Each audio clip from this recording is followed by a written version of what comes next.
यहां पे लिखा है तू कब तक सोता रहेगा। सोने का समय नहीं है, थोड़ा सा सो लेना, एक और झपकी, ऐसा वैसा हाथ रख के लेटे रहना, सोने का टाइम नहीं है। वचन को सीखने का टाइम है और मेहनत करने का टाइम है। मेहनत भी कर ताकि तेरे पास अच्छी संपत्ति पूंजी जमा हो सके, और वचन की पूंजी भी अपने पास जमा कर। देखिए, एक यहूदी ज्ञानी पुरुष थे विल्ना गाओन। विल्ना गाओन का मतलब होता है, विल्ना नगर के जो ज्ञानी थे उनको विल्ना गाओन के नाम से जाना जाता था। अब विल्ना गाओन, ये यहूदी ज्ञानी जो थे, ये 24 घंटे में से कितने घंटे सोते थे आपको पता है? 24 घंटे में से विल्ना गाओन सिर्फ 2 घंटे सोया करते थे, और 2 घंटे भी वो एक साथ नहीं सोया करते थे, लेकिन आधे आधे घंटे के 4 सेगमेंट में वो सोया करते थे। यानी आधे घंटे सो गए, उसके बाद आधे घंटे सो गए, उसके बाद शाम को आधे घंटे सो गए, रात को आधे घंटे सो गए, ऐसे सोया करते थे। और बाकी वो 22 घंटे जो है वो परमेश्वर का वचन पढ़ते थे, प्रार्थना किया करते थे। अब देखिए, हम मसीही लोग यहूदी ज्ञानी पुरुषों को गालियां बकते हैं, उनको तुच्छ जानते हैं, लेकिन आप मुझे बताइए कि क्या है कोई ऐसा मसीही, ऐसा कोई बाइबल का विद्वान जो सिर्फ 2 घंटे ही सोता हो, वो भी आधे आधे घंटे के सेगमेंट में? क्या कोई है? तो हम किनको तुच्छ जान रहे हैं? और उनको तभी तो वचन का इतना प्रकाशन मिला, तभी तो उनकी कमेंट्रीज को पढ़ करके हमको बाइबल जो है वो समझ में आती है कि यहूदी ज्ञानी पुरुषों ने आखिर लिखा क्या है। और जब वो बताते हैं तो बाइबल का एक नया प्रकाशन निकल करके हमारे सामने आ जाता है। और एक बार विल्ना गाओन जो थे, वो विल्ना नगर से कहीं पर दूर की यात्रा पर जा रहे थे।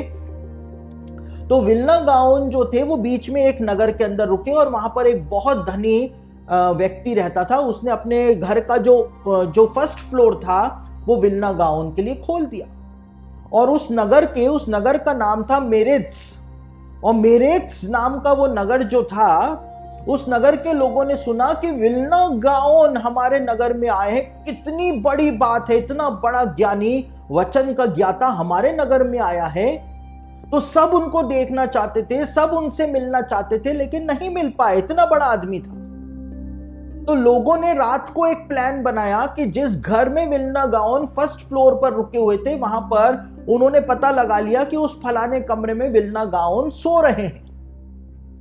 तो वो सीढ़ी लेकर के आए और उन्होंने सीढ़ी लगाई, और सबके सब जो है उस सीढ़ी से चढ़कर ऊपर पहुंचे। तो विल्ना गाओन अपने आधे घंटे की नींद जो लिया करते थे रात को, जैसे ही विल्ना गाओन उठे तो विल्ना गाओन को पता चला कि वो आधे घंटे नहीं, लेकिन वो 10 मिनट ज्यादा सो गए।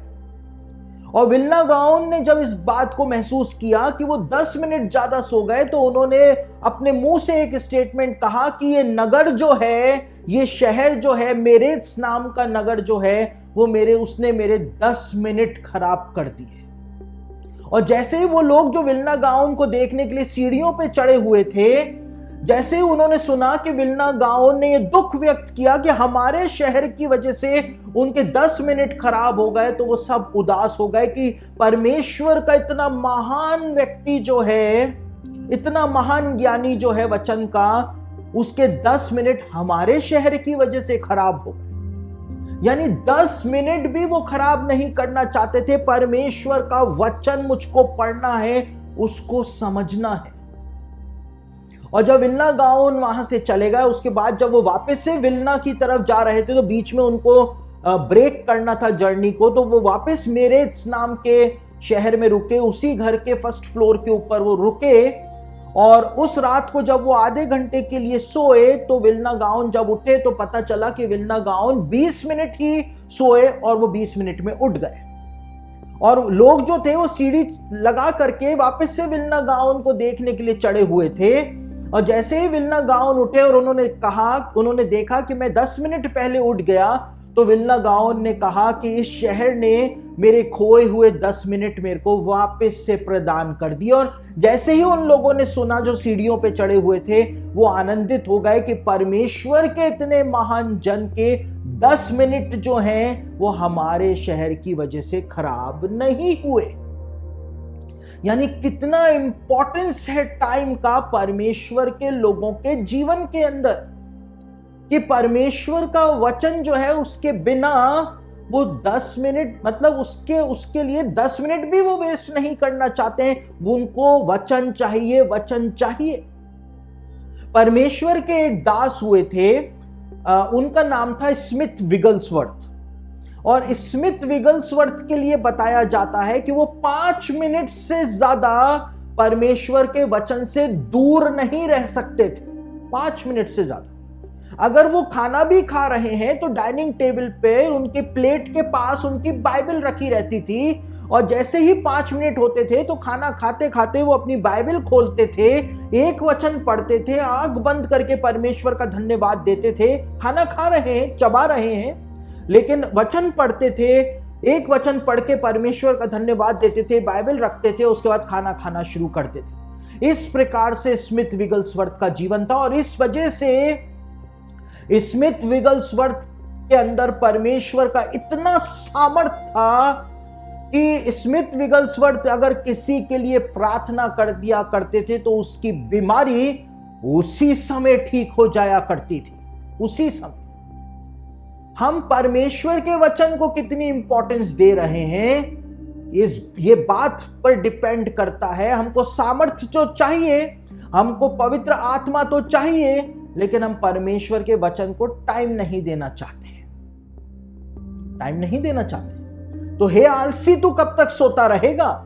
ना तो तू परिश्रम कर रहा है, ना जीवन का मकसद तू जान रहा है, ना वचन का अध्ययन कर रहा है, ना प्रार्थना कर रहा है।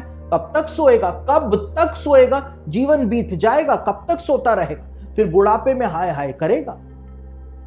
देखिए, जॉयस मेयर जो है वो अपनी एक शिक्षा के अंदर कहती हैं कि जब आप सुबह उठते हो तो आप ज्यादा टाइम तक बेड के अंदर मत रहो।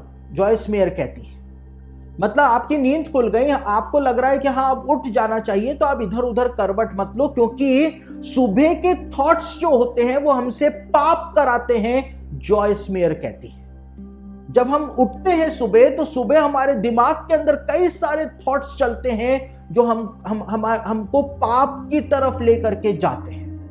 तो जब आप जग गए, आपको पता चल गया हाँ अब मैं रेडी हूं उठने के लिए, तो आपको उस समय उठ जाना चाहिए, ताकि वो थॉट्स आपको पाप की तरफ अग्रसर ना करे। क्योंकि जो आपने सुबह के समय अपने दिमाग में सोच लिया, पूरे दिन आपके दिमाग के अंदर वही रहेगा। जॉयस मेयर ये कहती हैं, और जॉयस मेयर कहती हैं कि मैंने लंबे समय तक स्ट्रगल किया था इस बात को लेकर के कि सुबह के समय जब मैं उठती थी तो पाप के थॉट्स मेरे दिमाग के अंदर आया करते थे।